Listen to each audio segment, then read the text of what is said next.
Kan masih 2 meter. Iya, 3 meter. 3 meter.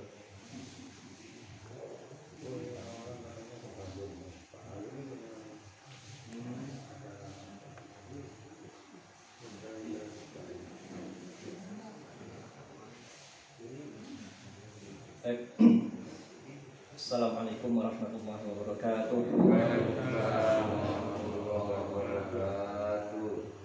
Alhamdulillah, alhamdulillahirabbil alamin. Wassalatu wassalamu ala asyrofil anbiya'i wal mursalin sayyidina Muhammad wa ala alihi wa ashabihi ajma'in. Qala Allah Ta'ala fi kitabihil karim. A'udzu billahi minasyaitonir rajim. Syahrul Ramadan alladzi unzila fihi al-Qur'an hudan lin-nas wa bayyinatin minal huda wal furqan. Faqala an-nabiy sallallahu alaihi wasallam, khairukum man ta'allama al-Qur'ana wa 'allama. Shadaqallahul 'azim wa shadaqa rasulullah nabiyil karim. Alhamdulillahirabbil alamin. Bapak-bapak yang dirahmati Allah, puji syukur kehadirat Allah bahwa di hari ini, kalau tidak salah hitung, hari ke-20 Jumadil Akhir ya. Artinya insya Allah 70 hari lagi kita akan ketemu Ramadan, bulan yang sangat agung, dan salah satu keagungan di dalamnya adalah turunnya Al-Quran. Nah, kita hari ini mohon izin untuk ada beberapa hal terkait Al-Quran yang akan kami sampaikan. Terutama masih adanya kesalahpahaman di lapangan sebagian orang, sehingga ini pun turut menjalar gitu. Kalau cuma dia sendirian ya tidak apa-apa, tapi kadang-kadang yang salah paham itu ada orang yang berpengaruh dan pengaruhnya itu terbawa kemana-mana, sehingga ya kesalahpahamannya jadi semakin meluas ya. Nah, insyaallah kita akan sekadar mengupas kulitnya lah, karena kalau isinya saya juga kurang tahu. Mungkin kita bisa tanya kepada ahlinya nanti. Salawat dan salam tak lupa pula kita haturkan kepada junjungan kita Nabi besar Muhammad sallallahu alaihi wasallam. Beliaulah yang tempat turunnya wahyu sehingga akhirnya Al-Quran itu sampai kepada kita semua di saat ini. Baik, ini barangkali ada yang pernah nonton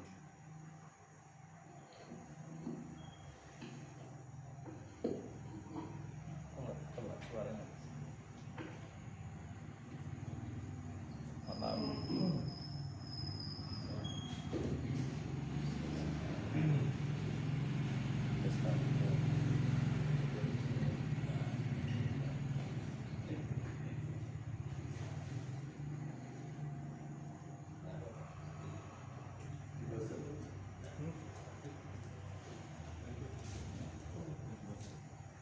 keluar dulu.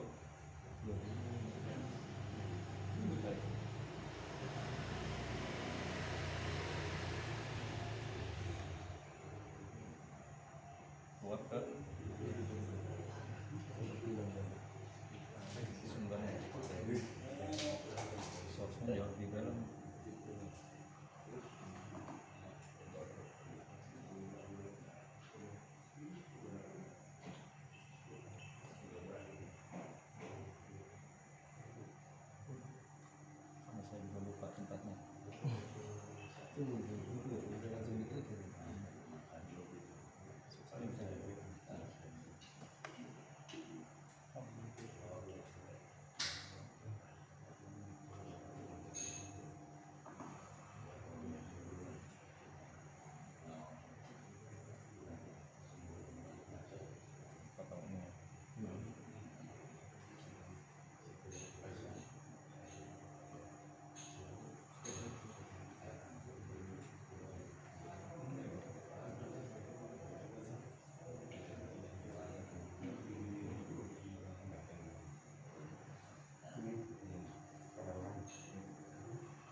Izinkan.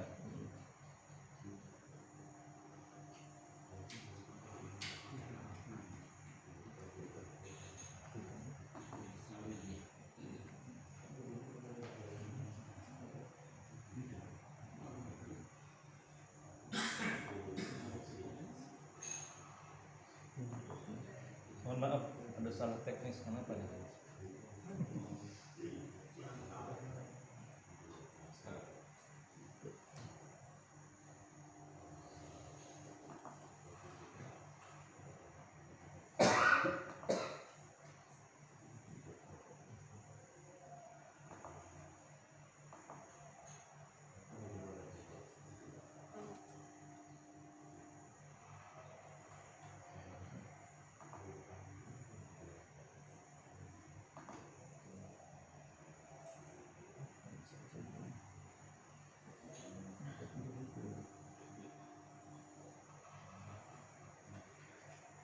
Nah, ini keluar.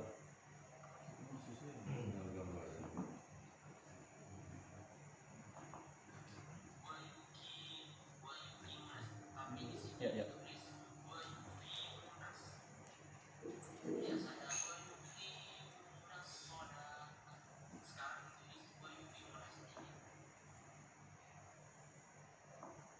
Mudah-mudahan bisa dari sana tadi.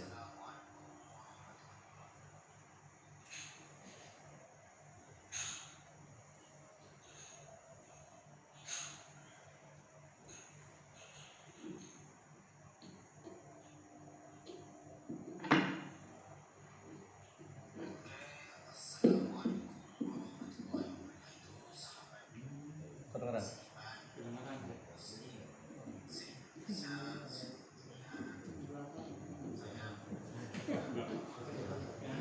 Suara saya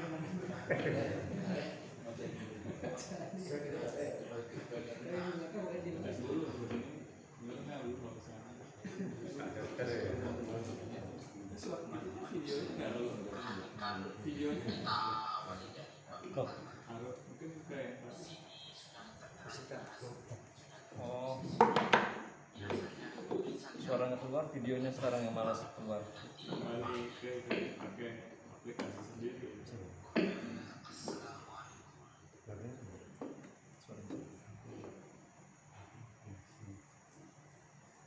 Berarti pisah tadi. Iya bisa. Jalur.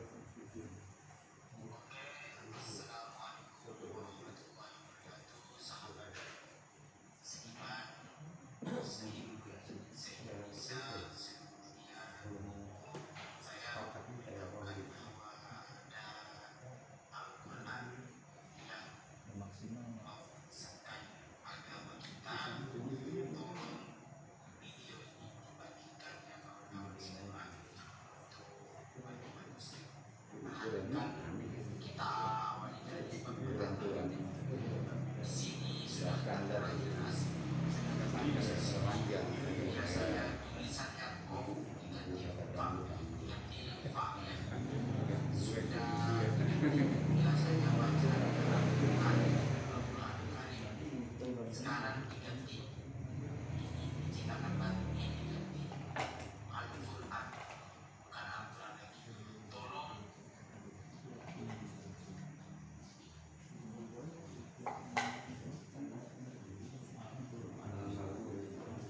Nggak keluar.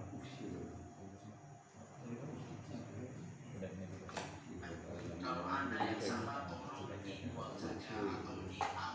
Masih kedengaran?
Eh, saya cek tadi malam video itu masih ada di YouTube.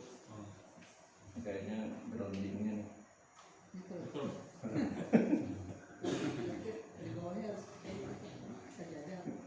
Iya, kaki ini. Ya,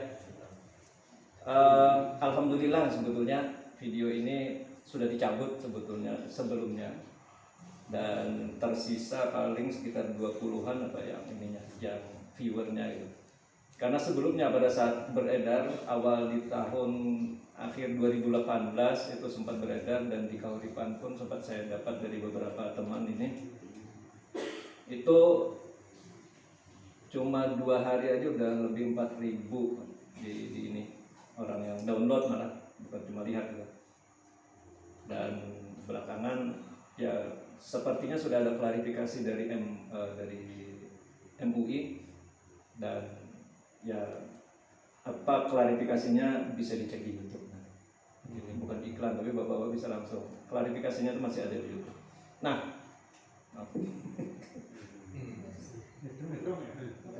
bapak ini karena kaki di sini kayaknya. Jadi kita lanjut aja. Itu sebetulnya terkait dengan tentang Rasem Usmani. Nah, bahkan ini saya ambil di sebuah blog. Saya coba cek tadi malam, masih banyak contoh yang salah. Ini saya coba kutip beberapa gitu.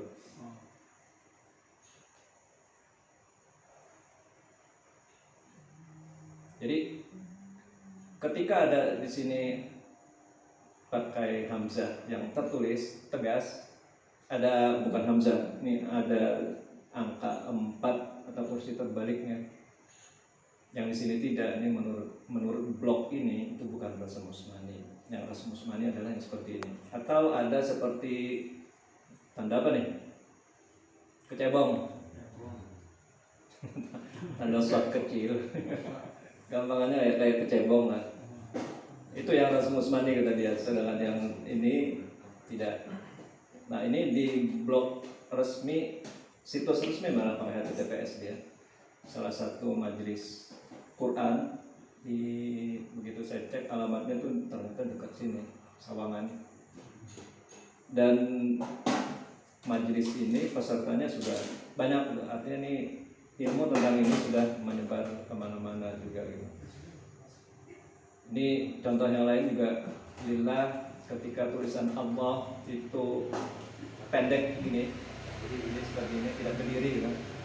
Itu katanya Rasem Usmani. Yang tidak itu ketika ini hadap ke atas atau tegak seperti yang biasa kita lihat. Ini juga samawat, ketika panjang seperti ini tidak ada alifnya, yang di sini ada alif.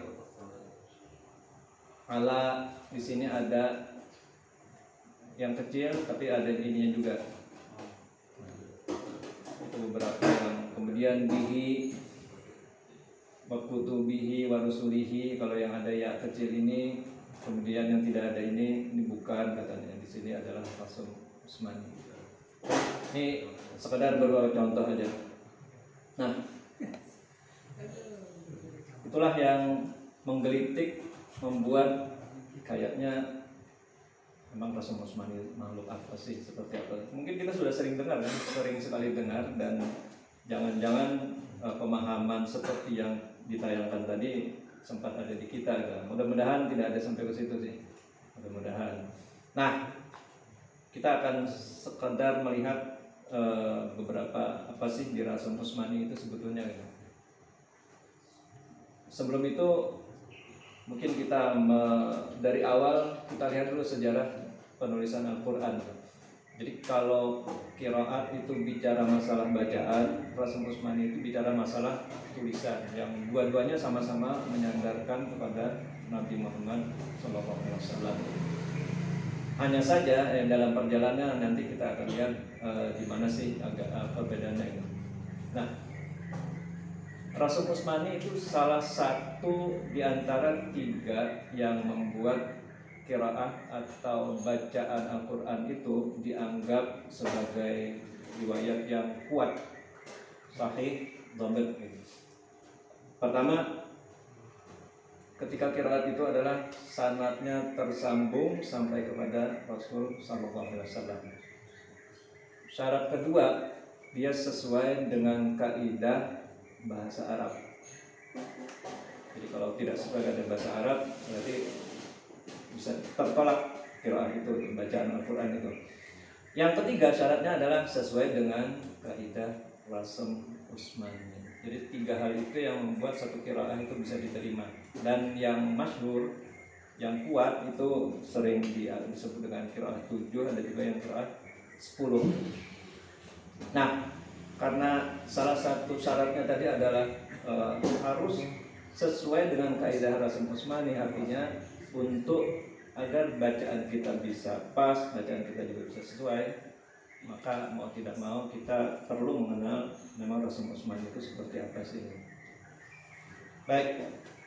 Nah, awalnya pada masa Nabi SAW, Al-Quran itu ditulis sangat sederhana, dan itu memang atas perintah Nabi agar ketika wahyu datang beliau kumpulkan sahabat untuk tulis.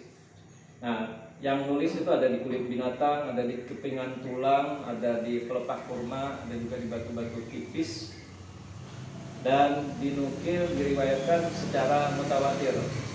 Mungkin bapak-bapak yang sudah biasa mengenal mutawatir itu ya artinya segerombolan orang banyak mereka sepakat dengan hal tersebut dan tidak ada satupun yang mengingkarinya.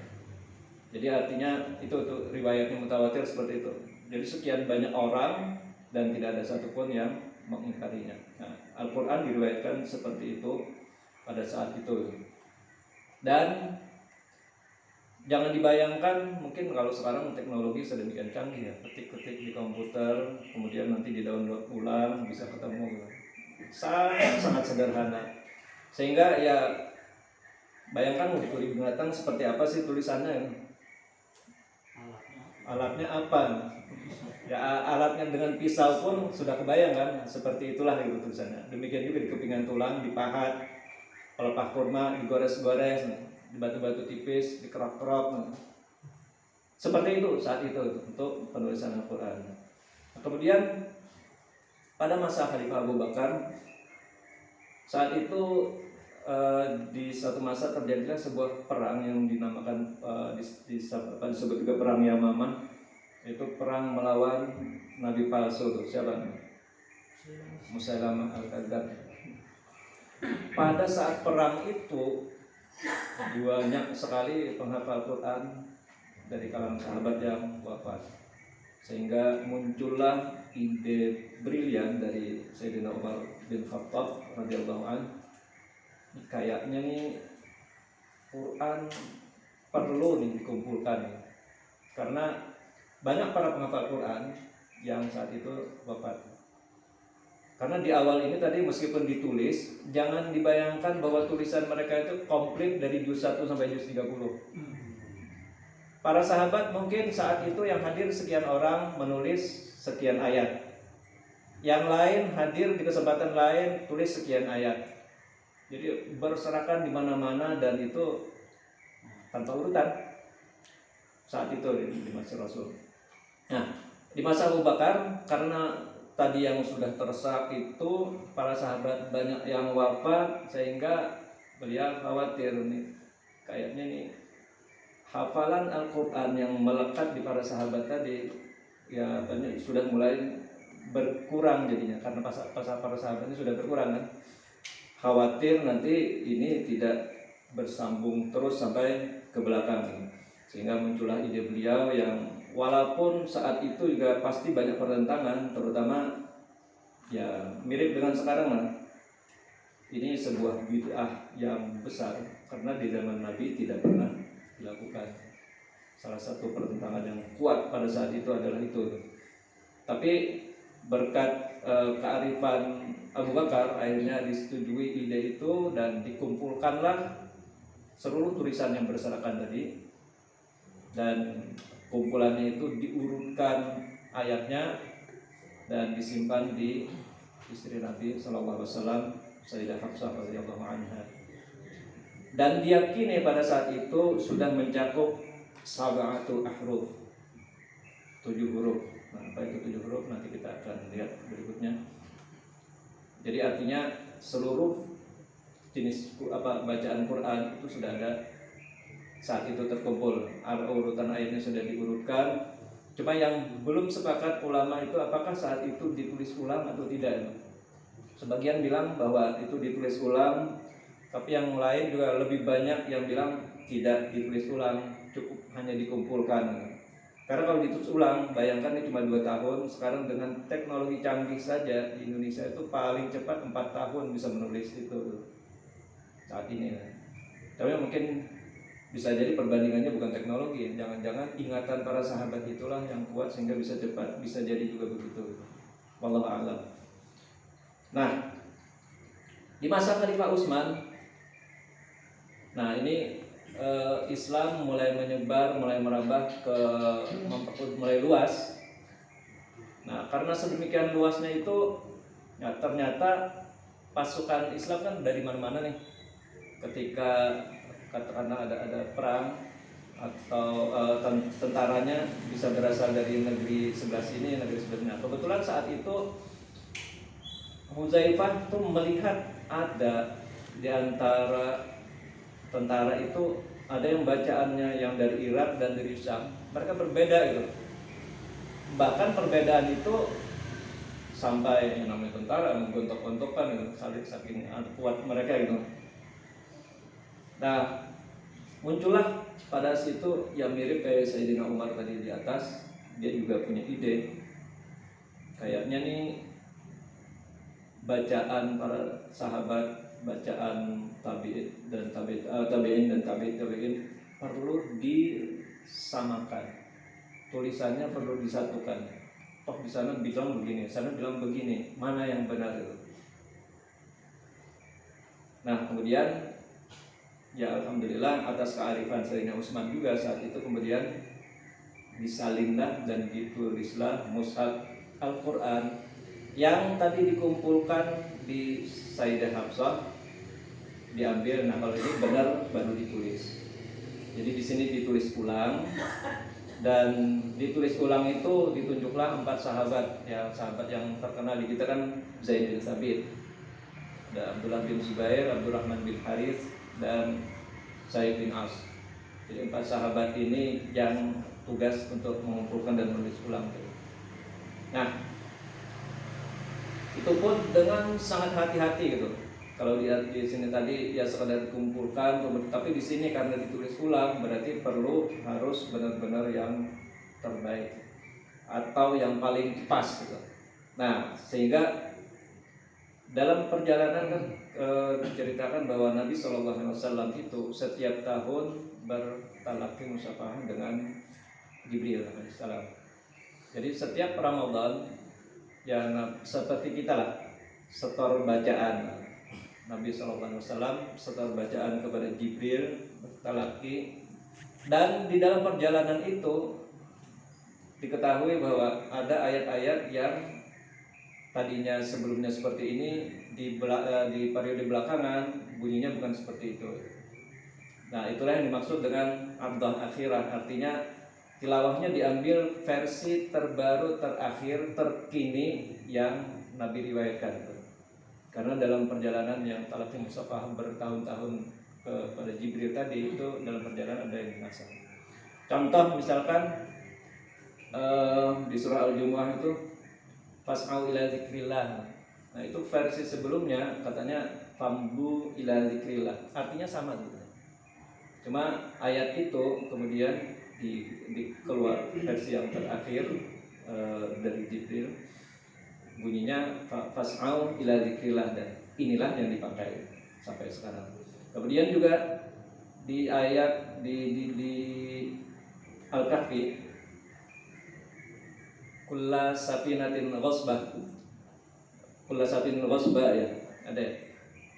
Nah, saat itu di awal bunyinya kulla safinatin sholihatin ghasbah. Jadi perahu yang bagus. Nah, bunyi bagusnya itu dipotong terakhir. Artinya kula safinatin ghasba, sudah cukup sampai di situ aja.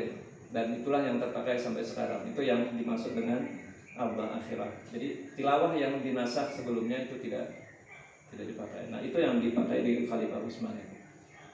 Nah, inilah mushaf yang kita kenal dengan Rasm Utsmani, tulisan pada masa Khalifah Utsman ini. Nah, kemudian dalam perjalanan waktu di pertengahan abad pertama Hijriah, kurang lebih tahun 40-an menjelang 50-an Hijriah, kan bayangkan kalau tulisan begini aja gitu, tanpa titik, tanpa tanda baca, dan semuanya itu ada di ingatan para sahabat. Jadi Quran itu seperti itu dulu. Jadi di Rasm Utsmani yang pada zaman Khalifah Utsman itu tidak ada titik, tidak ada harokat, tidak ada tanda, apalagi tanda wakaf gitu.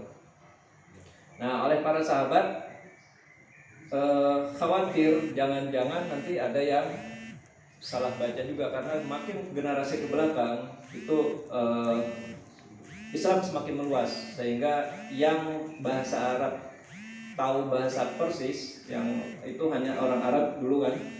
Sementara kita yang jauh dari Arab ini, ya jangankan tahu bahasa Arab gitu, membaca aja alhamdulillah dengan bahasanya kita nggak tahu, yang penting baca aja Qurannya. Nah, kaum yang ajam yang seperti inilah, yang bukan Arab ini, yang semakin meluas, semakin banyak, itu yang dikhawatirkan tadi bacaannya menjadi bergeser, sehingga muncullah ide dari tabi'in untuk kayaknya perlu diberi tanda baca juga nih. Tanda bacanya tapi masih sederhana, fathah diberi titik di atas, kasrah diberi titik di bawah. Jadi bukan yang seperti sekarang. Huruf ba, ta, sa semua masih polos, sama seperti ini. Bentuknya sama semua. Jim, ha, kha semua bentuknya juga masih sama. Yang membedakan titik atas, titik bawah sebagai tanda apakah itu fathah, apakah itu kasrah, bukan sebagai penanda huruf. Nah, kemudian dalam perjalanan memang ada lagi yang kesulitan, sehingga muncullah ide ya diberilah tanda titik sebagai pembeda huruf. Baru muncul tuh ba titik 1 di bawah, ta titik 2 di atas, sa titik 3 di atas. Jim, ha, kha, ha-nya tanpa titik, jimnya diberi 1 titik di tengah-tengahnya. Jadi itu muncul belakangan. Kemudian baru pemberian tanda baca dalam bentuk huruf kecil seperti pemberian ya kecil, alif kecil dan waw kecil, ataupun tanda-tanda wakaf yang huruf-huruf kecil atau shad kecil tadi yang ada dibilang kecebong tadi. Nah, jadi munculnya itu baru belakangan karena sudah semakin meluas sehingga dikhawatirkan perbedaan tadi. Kan tadi yang tentara aja udah mau bentrok. Nah, ini karena Islam semakin meluas sehingga dengan tanda baca yang ini diharapkan insya Allah perbedaan itu juga semakin mengecil. Nah, kalau dilihat dari sejarah penulisan Al-Quran ini sendiri, bisa terbayang tadi kan bahwa di sini dan sampai ke sini dari Arab gundul segundul-gundulnya. Jangan bayangkan ya.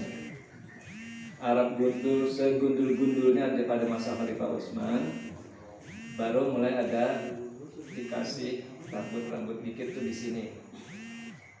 Dari sini aja kita sudah bisa ambil kesimpulan bahwa klaim yang pertama tadi perbedaan hanya di masalah ada hamzah, kemudian masalah harokat yang tadi ada tegak, lurus, kemudian pendek katanya, itu bukan di Rasm Utsmani, bukan ranah bahasan di Rasm Utsmani. Karena apa? Munculnya aja belakangan setelah Khalifah Utsman wafat. Bagaimana mungkin itu ada di Rasm Utsmani? Artinya itu bukan perbedaan di dalam Rasm Utsmani. Nah, lantas Rasm Utsmani itu apa? Nah, kita akan lihat. Rasm secara bahasa artinya itu asar, bekas, bisa juga dia sinonim kepada tulisnya. Khat, kitabah, zubur, satar, rakom, ini sama semua artinya, ini sebetulnya tulisan, goresan, coretan. Jadi rasm itu.